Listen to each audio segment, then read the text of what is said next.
बहुत समय पहले की बात है। एक नगर में एक धनी सेठ रहता था जो बहुत दयालु था। इतना बड़ा व्यापार और बहुत सारा धन होने के बावजूद वह एक भोला और दान करने वाला इंसान था। वह हर किसी की मदद करता था। उसके मन में लोगों के प्रति प्यार और दया की भावना ये थी, वह किसी का भी दुख नहीं देख पाता था। उसके इतने दयालु और भोलेपन की वजह से उसके आसपास के लोग उसकी इसी बात को उसकी कमजोरी समझकर उसका फायदा उठाते थे। कुछ लोग उस सेठ के सामने झूठ मूठ का रोना रोकर उससे पैसे उधार ले जाते थे। सेठ अमीर तो था ही और ऊपर से दयालु भी। जब वह सेठ उन लोगों की दुखी हालत देखता और उनकी परेशानियां सुनता तो उसका मन भर आता। और जब वह लोग उससे कहते हैं कि मुझे थोड़ा धन उधार चाहिए या तुम मेरी मदद करोगे, मैं तुम्हारा यह एहसान कभी नहीं भूलूंगा, तो वह मना नहीं कर पाता। वह सोचकर धन दे देता कि अभी इसका बुरा वक्त चल रहा है, इसको मेरी मदद की जरूरत है, बाद में यह पैसे लौटा देगा। धीरे धीरे वक्त गुजरता गया। लोग उस सेठ के आगे बिना बात का रोना रोते और उसका धन ले जाते और कभी वापस नहीं करते। सेठ भी कभी धन वापस नहीं मांगता था। उसको लगता था कि जब इसका बुरा वक्त गुजर जाएगा तो धन वापस कर देगा। लेकिन कहते हैं ना कि हर सुबह के बाद रात होती है, हर सुख के बाद दुख आता है और दुख के बाद सुख आता है। ठीक उसी तरह उस सेठ के साथ भी हुआ। कुछ सालों बाद उसे पास धन कम होने की वजह से उसके व्यापार में माल भरने के पैसे कम होने लगे और इसके वजह से उसके दुकान पर अब ग्राहक भी कम होने लगे, क्योंकि जो सामान उन ग्राहकों को चाहिए था वह सामान उस व्यापारी के पास खत्म होने लगा था और उस सामान को लाने के लिए अब उसके पास इतना धन भी नहीं था। धीरे धीरे सेठ का धन समाप्त हो गया। एक समय था जब वह सेठ अपने नगर के अमीर लोगों में आता था, पर आज उसके पास पैसे नहीं थे। ऊपर से ढेर सारा कर्ज उसे बाजार से लेना पड़ा। उसे समझ नहीं आ रहा था कि वह क्या करे। उसने महात्मा बुद्ध के बड़े चर्चे सुन रखे थे। उसे ये पता था कि उसके बहुत मित्रों ने उनके पास जाकर अपने जीवन के लिए सही मार्गदर्शन लिए है और वह जो ज्ञान देते हैं वह काफी जिंदगियां सुधार चुका है। उसने निश्चय किया कि अब तथागत गौतम बुद्ध ही उनकी समस्या का हल बताएंगे। यही सोचकर वह अगले दिन गौतम बुद्ध से मिलने निकल पड़ता है। वहां जाकर बुद्ध को प्रणाम करते हैं। फिर सेठ गौतम बुद्ध से कहता है, मुझे मेरी समस्या का निवारण चाहिए। बुद्ध कहते हैं, पूछो, क्या पूछना है। फिर वह उन्हें सारी बातें बताता है कि कैसे वह लोगों की मदद करके अमीर से गरीब हो गया, कैसे उसने बस लोगों की बुरी हालत देखकर अपने व्यापार के पैसे उन्हें मदद करने के लिए दे दिए और आज वह खुद जरूरतमंद हो गया है। गौतम बुद्ध उसकी सारी बातें ध्यान से सुनते हैं और कहते हैं कि तुम बहुत ही ज्यादा सीधे और दयालु हो। जरूरत से ज्यादा सीधा होना भी हमारे लिए मुसीबत पैदा कर सकता है। आगे बुद्ध कहते हैं, तुम लोगों की मदद इसलिए करते थे ताकि वो मुसीबत से बाहर निकल सके, लेकिन लोगों ने इसका फायदा उठाया और तुम्हें ठगने का काम करते रहे बाय। उस सेठ ने कहा, आप बिल्कुल सही कह रहे हैं बुद्ध। मेरे दुखों का कारण मेरा ज्यादा सीधा होना, सरल होना और दयावान होना ही लग रहा है। लेकिन मैं अब क्या करूं? मुझे रास्ता बताइए। क्या मैं बुरा बन जाऊं, दया निकाल कर फेंक दूं, निर्दयी हो जाऊं? क्या अच्छाई करने की कोई कीमत नहीं? इस दुनिया में क्या मदद करने से या किसी का भला करने से बस यही परिणाम मिलता है? बुद्ध कहते हैं, नहीं, तुम्हें ये सब नहीं करना है। कई बार तुमने देखा होगा कि जो व्यक्ति ज्यादा अच्छा होता है उसे उतना ही ज्यादा दुख मिलता है। इसका सीधा कारण है कि वह अपने अधिकारों को सामने वाले की इच्छाओं से कम दर्जा देता है और फिर उसे जब भी आपसी अनबन होती है तो उसे अधिक तकलीफ होती है। लेकिन उसी के विपरीत हमें हमेशा यह भी नहीं सोचना चाहिए कि हमारा अच्छा ई और भला करना बेकार है या यह बस हमारी कमजोरी है। हमें अच्छा इसे हाथ कभी नहीं छोड़ना चाहिए।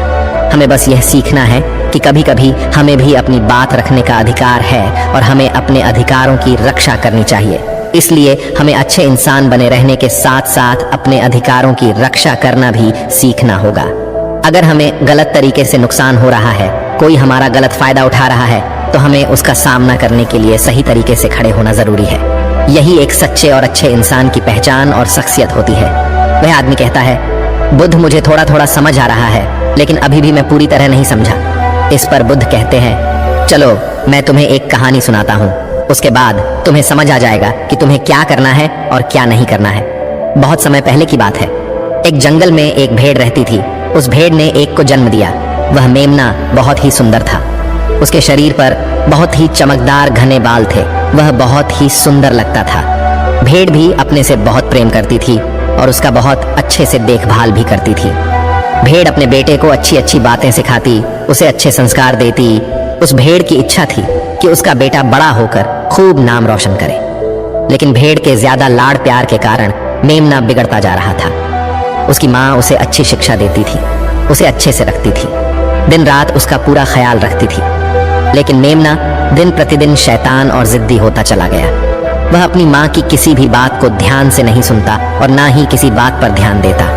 उसे हर पल ऐसा ही लगता कि मेरी माँ मेरा इतना ख्याल रखती है और इसी कारण वह खुद की जिम्मेदारी नहीं लेता था, ये सोचकर कि उसकी माँ उसे किसी भी संकट से निकाल लेगी। वह धीरे धीरे गैर जिम्मेदार होता जा रहा था और अब उस भेड़ का लाड़ और प्यार उसी के मेमने के अच्छे और जिम्मेदार बनने में रुकावट बन गई थी। फिर एक दिन वह मेमना घूमता घूमता पास के जंगल में जा पहुंचा।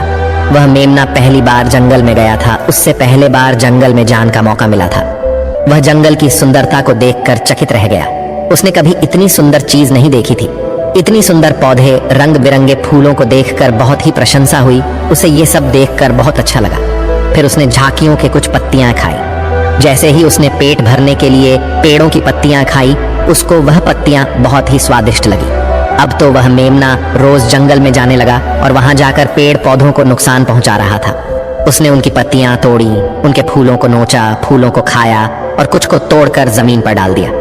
उसमें मेमने को इस बात की बिल्कुल भी परवाह नहीं थी कि वह क्या कर रहा है। उसको इस बात का पता ही नहीं था कि जंगल में कोई खतरा भी है।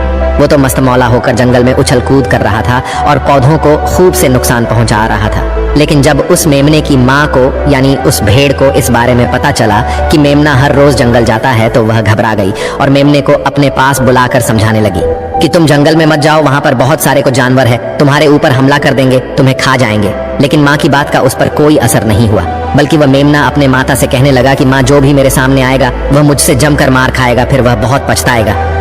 इसके बाद मेमना फिर से जंगल की तरफ भाग गया। उसे अपनी माता की कही बातें झूठी लगने लगी। हर रोज की तरह उस दिन भी वह उछल कूद करने लगा और पेड़ पौधों की पत्तियां तोड़ने लगा। कभी फूलों को तोड़ता, कभी पेड़ों को खूब नुकसान पहुंचाता। लेकिन उस दिन उस जंगल में एक शेर पहुंचा। वह शेर बहुत ही ताकतवर था, लेकिन ताकतवर होने के साथ वह दयालु भी था। उस शेर का मानना था कि कमजोर प्राणियों को नुकसान पहुंचाना ठीक नहीं है। शक्तिशाली होने का मतलब यह नहीं है कि मैं किसी कमजोर प्राणी पर शक्ति का प्रयोग करूं। वह शेर उस जंगल में घूमने लगा। घूमते घूमते है वहां पर पहुंचा जहां पर वह ना समझ मेमना शैतानी कर रहा था। शेर ने उस मेमने को देखकर आश्चर्य में पड़ गया। शेर ने सोचा कि इस मेमने को किसी खूंखार जानवर का डर क्यों नहीं है। ये कैसे पेड़ पौधों की पत्तियां बिना काम के ही नोच रहा है। ये इनको खत्म कर रहा है और उन पत्तियों को खा कम बल्कि बिगाड़ ज्यादा रहा है। उसके बाद वह शेर कुछ देर तक चुपचाप खड़ा होकर उसको देखा रहा और शेर सोचता है कि मेमना कुछ ही देर में मुझे देखकर यहाँ से भाग जाएगा और उसके डर के भाग जाने से मुझे बल का प्रयोग नहीं करना पड़ेगा। लेकिन ऐसा नहीं हुआ। शेर बहुत देर तक खड़ा रहा और वहीं इंतजार करने लगा कि मेमना यहाँ से कब जाएगा। लेकिन मेमना तो भोजन करने में व्यस्त था। उसे शेर का कोई ख्याल नहीं था। मजे से पेड़ पौधे की पत्तियां नोच रहा था, उन्हें खा रहा था, सब कुछ बेकार कर रहा था। जब शेर ने देखा कि मेमना उसे देखने के बाद भी वहां से नहीं जा रहा, तो खुद वह मेमने के पास जाता है और वहां जाकर बोला, सुनो बच्चे, इस जंगल में फूल पत्तियों को नुकसान पहुंचा रहे हो। उन्हें जितना जरूरी है तुम्हारे भोजन के लिए बस उतने ही तोड़ो। तुम बहुत फूल पत्तियां यूं ही नष्ट कर रहे हो। अगर तुम इन पेड़ पौधों को, इन फूल पत्तियां को नुकसान पहुंचाओगे तो तुम अच्छे बच्चे कैसे बनोगे। अच्छे बच्चे कभी भी इस तरह जंगल में आकर पेड़ पौधों को नुकसान नहीं पहुंचाने लगते हैं। तुम्हारी माँ ने तुम्हें अच्छा बच्चा नहीं बनाया। शेर की बातें सुनकर वो घमंड से बोलता है, तुम्हें अच्छे बच्चे बने रहना है, तुम बने रहो।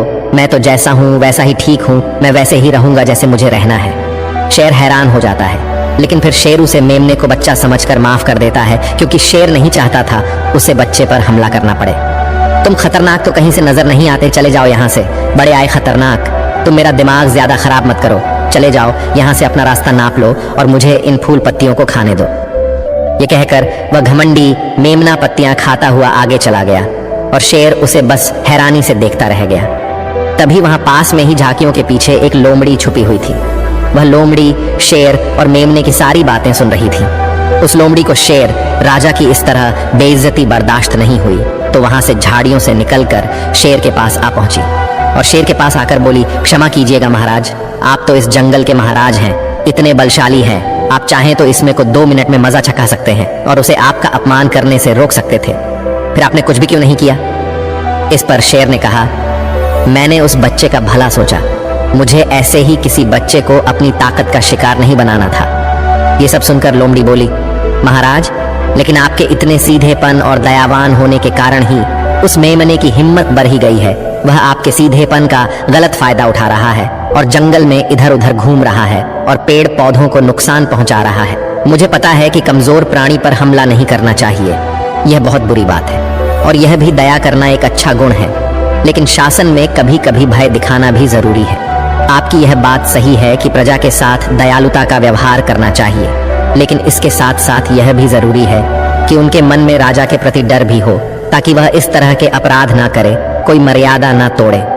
लोमड़ी की बात सुनकर जंगल का राजा शेर लोमड़ी से कहता है, क्या ऐसा हो सकता है कि मेमने को भय दिखाकर हम उसे काबू में कर सके, जिससे कि उसमें सुधार आए और उस मेमने को किसी तरह का नुकसान भी ना पहुंचे, जिससे कि वह जंगल के पेड़ पौधों को कोई नुकसान न पहुंचाए? फिर शेर कहता है, लोमड़ी, क्या तुम ऐसा कर सकती हो? शेर के बात सुनकर लोमड़ी कहती है, जी हाँ महाराज, बिल्कुल मैं ऐसा कर सकती हूँ कि वह डर भी जाए, सुधर भी जाए और उसे कोई नुकसान भी ना हो। उसे इतना डरा दूंगी कि वह जंगल में कभी दोबारा घुसने की हिम्मत नहीं करेगा। मैं उसे इस तरह डराऊंगी कि उसके मन में भय बैठ जाएगा, फिर वह जंगल के पेड़ पौधों को भी नुकसान नहीं पहुंचाएगा और साथ ही साथ मैं उसको कोई भी नुकसान नहीं पहुंचने दूंगी। फिर लोमड़ी कहती है कि उसकी माँ तो उसे कभी सुधार नहीं पाई, लेकिन मैं उसे जरूर सुधार दूंगी। लोमड़ी की बातें सुनकर शेर ने बोला, अच्छा ठीक है, तुम कोशिश करके देखो, अगर तुम्हें इसमें सफलता मिल जाती है तो मैं तुम्हें जंगल के सभी जानवरों के सामने इनाम दूंगा। शेर की बातें सुनकर लोमड़ी बहुत खुश हुई। वह तुरंत मेमने के पास गई और उस पर गरज पड़ी। इससे पहले कि वह मेमना वहां से भाग पाता, उससे पहले ही लोमड़ी ने मेमने को जमीन पर पटक दिया और उसे अपने मजबूत पंजों से दबोच लिया। मेमने को दबोचने के बाद लोमड़ी मेमने से बोली कि बोल, तुझे मार दिया जाए या छोड़ दिया जाए? तुमने इस जंगल के पेड़ पौधे, यहाँ के फूल और कमजोर प्राणियों के साथ भी तो यही किया है। मेरे ख्याल में मार ही देना चाहिए। लोमड़ी की बातें सुनकर मेमना डर के मारे थर थर कांपने लगा। फिर वह लोमड़ी से बोलने लगा, मुझे माफ कर दो, मुझे छोड़ दो, मुझे यहाँ से जाने दो। मैं कभी भी जंगल की तरफ नहीं आऊंगा, ना ही कभी पेड़ पौधों को कोई नुकसान पहुंचा दूंगा, और अब मैं कभी कोई गलती नहीं करूंगा। तब लोमड़ी ने मेमने की पकड़ ढीली की। जैसे ही मेमने की पकड़ ढीली हुई, वह जोर जोर से भागने लगा। वह गिरता उठाता भागता हुआ अपनी माँ के पास जा पहुंचा। उधर लोमड़ी शेर के पास गई और सर झुकाकर बोली, देखा महाराज, ताकत के साथ दिमाग का प्रयोग करना भी बहुत जरूरी होता है, तभी लोग हमारा सम्मान करते हैं, तभी हमारी अच्छाई का गलत फायदा नहीं उठाया जाएगा। लोमड़ी की बात सुनकर शेर लोमड़ी की योग्यता से प्रभावित हुआ। उसने लोमड़ी को सारे जानवरों के सामने इनाम दिया। उधर वह मेमना घबराए हुए अपनी माँ के पास पहुंचा और अपनी माँ से आकर लिपट गया और माँ से क्षमा मांगने लगा। माँ, मुझे क्षमा कर दो, मैंने आपकी बात कभी नहीं मानी। आप मुझे हमेशा सही कहती थी कि जंगल में बहुत खतरनाक जानवर रहते हैं। आज के बाद मैं कभी भी उसे जंगल में नहीं जाऊंगा। फिर बुद्ध उस व्यापारी को कहते हैं, देखा बेटा, इतने अच्छे मत बनो कि लोग तुम्हें खा जाएं, और ना ही इतने कड़वे बनो कि लोग तुम्हें खाए ही नहीं। जरूरत से ज्यादा अच्छा बनना इंसान को दुहक देगा। लोग उसका सम्मान नहीं करेंगे, बल्कि उसे पागल समझेंगे। गौतम बुद्ध सेठ से कहते हैं, अगर शेर भी अच्छा बनने का दिखावा करेगा या फिर अच्छा बनकर रहेगा, तो लोग उससे डरने की बजाय उसे पागल समझेंगे। सेठ को समझते हुए बुद्ध बोले, अगर हम ज्यादा अच्छे बनकर पेश आते हैं तो लोग हमारी अच्छाई का फायदा उठाने लगता है। तुम लोगों के लिए भले उनकी मदद करते हो, वही लोग भोले बनकर तुम्हें ठगने की कोशिश करेंगे। तुम्हें लोगों की मदद करना छोड़ना नहीं, बल्कि समस्या सुनकर उसे धन देने की बजाय उन्हें समाधान देने की कोशिश करो। अगर धन की आवश्यकता पड़े तो थोड़ा बहुत धन दे सकते हो, लेकिन हर समस्या का समाधान धन से करने की वजह निवारण से करो। इससे वही लोग तुम्हारे पास समस्या लेकर आएंगे जिनको हकीकत में दिक्कत है। पैसे ठगने वालों से तुम्हें मुक्ति मिल जाएगी। सेठ बुद्ध को प्रणाम करता है और धन्यवाद कहकर वहां से चला जाता है। फिर वह वैसा ही करता है जैसा बुद्ध बताते हैं, और कुछ ही सालों में वह पहले जैसा धनवान बन जाता है। तो दोस्तों, आपने आज के इस वीडियो से क्या सीखा, वह मुझे आप कमेंट में बता सकते हैं।